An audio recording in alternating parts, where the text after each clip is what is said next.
Hey guys, back with John again. Hello. I figured we would answer a few of your frequently asked questions that I get tweeted to me and that I've seen a lot in the comments of videos. I asked him if he said he would be willing to do that.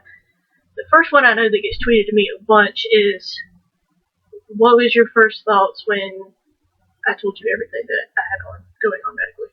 Well, I definitely thought about how strong you were for going through that without, really being super emotionally traumatized to the point of not being able to function. Because I would never have been able to go through that and still be able to go day to day without constantly breaking down or becoming so depressed that I wouldn't, move out of where I was. I can see that. A lot of people have said that, actually. They've said that, I'm surprised you have such a positive attitude considering everything that you've gone through. Oh, yeah, because you're the strongest person I know. Okay, question 2. I think this one I actually have to put on the phone for, because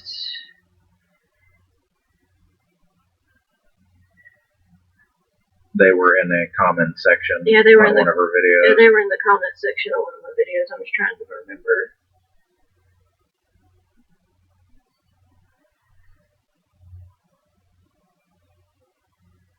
Oh, this one I remember without having to look. Your reaction to what went on back in January, February. The rejection scare. Oh. Well, my first reaction was I actually had a severe panic attack. I remember you mentioning that. So much so that I legitimately felt like I could not breathe. So I was, thankfully I have, medication to help that. But, my biggest concerns was, okay, well, what can I do to make sure that I can get down there to, see her, make sure that everything's okay and see it with my own eyes. Because if I can't see her with my own eyes, then I'm automatically thinking the worst. Like, I am a worst case scenario kind of person, which I know that's a very, very bad trait to have. He's more pessimistic. I'm more optimistic. Yeah, well, in certain situations. I'm pessimistically cautious. That's a better way of putting it. Yeah. But, yeah. I'll have to check that out after we get through. Anyway. Apparently that question is not going to pop up, but no. Anyway. I'm trying to think of another one that was tweeted me a lot. Oh, I know this guy asked a lot, especially after my Q&A video. What's your issue with him? Oh, boy. I try to do this with minimal bad language, please. Yes, ma'am.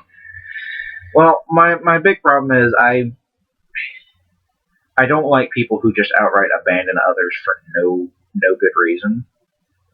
To me, that's the ultimate form of cowardice, is to completely abandon your only flesh and blood daughter while she's going through a potentially life-threatening surgery that she very well could not, there was a chance that she couldn't have woken up from it purely because of the shock that it would have done to her body. Yeah, because I did have the seizure that Saturday after the fact. Yeah, like that. When it comes to surgeries like that, especially at that young of an age, there's no telling what kind of problems they could have run into. So to me, that's disgraceful. And for reference, I was 13 turning 14 when I had the double transplant. So that's what he meant by age. Yeah. So I personally cannot accept that, I can't accept him as a person purely because he did that. He did it because his current wife was jealous. Well, in her words, his current wife was jealous of the attention that both she and her mother were getting from him. If he were a real man, in my eyes, he would have told that woman straight up that this is her daughter, and he's staying right next to her to make sure that she's okay. So to me, that's unacceptable. I just figured I would go ahead and put that in here. I know a lot of people have wondered. So, and I just figured it would have been easier to get that out there. Yeah. So, Well, people can say what they will about me having, what's the whatever the word, self-righteous BS kind of thing. Well, I was going to say overprotectiveness, but well, that's not necessarily overprotective. It's more of, what some people would say being on a moral high horse. Do I think myself better than him? That's hard to say because I hardly talk to him. Yeah, because you've only met him once. Yes, and I refuse to come in contact with him if I can help it. Because it's just thinking about, like, I am actually legitimately trying to keep from going on a massive tangent right now. So. Like, he accepts that me and him are trying to get back into communications, but he's not willing to take part in said communications if he can help it. Just putting it that way. Purely for mostly mine and her sake. I was just going to say, mostly for the fact that if you had an opportunity, you would punch him the crap out. Yeah, probably. But that's just because I'm also a very aggressive person when it comes to stuff like that. Like that's kind of the reason, like in the previous video that we did, one of the tag videos that we did, she described me as protective. Well, that's because she's the only reason that I'm here right now. If I didn't have her, I would have been someone's new hood ornament. So, just to put it lightly, like to put it in a lighthearted sense. That's one way to do it. Trying to think. I know Robin had asked me before, what would you do if I personally wanted to invite him to the wedding? She had asked this. I would accept your decision. Yeah. I mean, that's one of those things. I know her. When she gets her mind, because I know that would be one of the things that you would get your mind set on if you decided on it. Right. When she gets her mind set on something, she can get pretty hard-headed about it, and I'm not gonna go against it unless it's something like severely detrimental. But that's not something severely detrimental. No. That's a small thing. As long as he didn't do something stupid, I would be fine. Yeah. Which I still would like you to meet Granny and all them at some point. They wouldn't make it now, which is an hour from here. But anyway. So I think you would like my auntie. She's a nut. Anyway. Tangent. We do that a lot. A lot of tangents on here. Okay. Trying to think. Because I know there was one more. It's just not coming to me. I know there was one that, for those of you that don't know, me and him play video games a lot, just in general. Yeah. But me and my brother play a certain game where if we actually get competitive, can last like an hour. You know what I'm talking about? Yeah. So, what was your reaction to seeing that for the first time? Just putting that bluntly.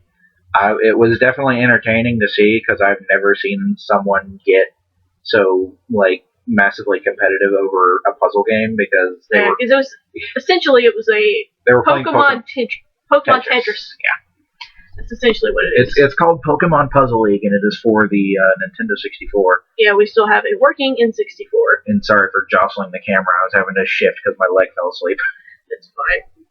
Camera shifts when I do videos too. So. Oh, I know, but I was trying to apologize because it made everything look fuzzy for them. So. And I also want to apologize in advance, because I know you guys have probably seen it in the past videos. That bright flash that goes off when the video first starts, I don't know if you've noticed it when you've watched some of the newer ones that I've done. Well, no, but I did notice it when we started the last recording. It's just something that my mom's computer does. Like, mine doesn't do that, but my mom's does for some reason. And right. I'm still working on getting my laptop looked at, which is a whole other story entirely. Yep. But anyway. Trying to think of the one that you couldn't get pulled up. It just kind of fucked the crap out of me. Well, why wasn't it pulling up on your phone? I think it was, It might be in a different one, but I can't remember. Oh, now it's coming to me. Your first impression of me when we met on IMVU. Well, on IMVU? Yes. Well, when we first met, we met in one of the rooms where I was just kind of sitting all by myself. I don't remember why. And you just kind of popped in and were being really friendly. I was just like, oh, this is a pleasant person. And then you just started getting a little closer and closer. I'm just like, hey, we just met. Can we take a chill here? Well, I was talking about like I thought when Tyler introduced us. Oh, no, because remember you didn't really start doing anything with him and my other friends until way after you and I met, because we were just kind of goofing around in one of the other rooms, in one of the other chat rooms, and then I kind of like got you to pop in. Okay. I couldn't remember exactly because I know we credit Tyler for getting us together, but yeah. I couldn't remember exactly. But the first time we met, she was just, I'd like to think she was just kind of teasing me a little bit just for fun, which, that's fine. I was just like, at the time, caught you off guard. Yeah, I was just like, this is the first time someone's ever done this. I don't know what to do. Yeah. So, but after I got used to it, I'm just like, oh, okay, well, this is a thing. I don't mind. Yeah. Okay, that was the one I was trying to remember, actually. So that finally did come to me. Yeah. Anyway. Well, I'm surprised one of them wasn't like, what I thought of you when we first actually met in person.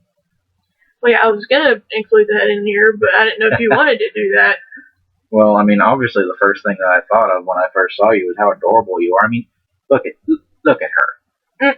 How is she not the cutest freaking thing you've seen in your life? What?